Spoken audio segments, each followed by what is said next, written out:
ಗಂಡ ಹೆಂಡತಿ ಇಬ್ಬರ ಮಧ್ಯೆ ಅನ್ಯೋನ್ಯತೆ ಬರಬೇಕು ಅಂದರೆ 8 ಫ್ಯಾಕ್ಟರ್ಸ್ ಬಹಳ ಮುಖ್ಯವಾದ್ದಿದೆ. ಆಚಾರ ವಿಚಾರ ಅಂತ ಹೇಳ್ತೀವಿ.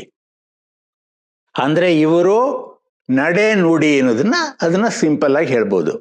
ಅಂದರೆ ಅವ್ರು ಮಾತಾಡೋದಕ್ಕೂ ಅವ್ರು ನಡ್ಕೊಳ್ಳೋದಕ್ಕೂ ತಾಳೆ ಆಗಬೇಕು. ಸುಳ್ಳು ಹೇಳೋದು ಮಾಡೋದು ಇವೆಲ್ಲ ಆಗಬಾರ್ದು. ಒಬ್ಬರಿಗೊಬ್ಬರಿಗೆ ಅನುಮಾನಗಳು ಬರದೇ ಇರೋ ಹಾಗೆ ನಡ್ಕೋಬೇಕು.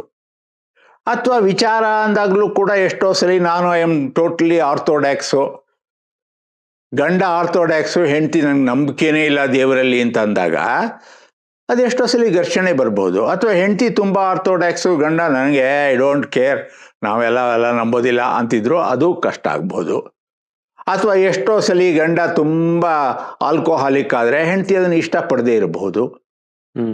ಸೊ ಹೀಗೆ ಆಚಾರ, ತಾನು ನಡೆದುಕೊಳ್ಳುವ ರೀತಿ, ವಿಚಾರ, ಇಬ್ಬರ ಮಧ್ಯದಲ್ಲಿರುವ ಸಾಮರಸ್ಯಕ್ಕೆ ಬೇಕಾಗಿರುವ ವಿಚಾರಗಳು,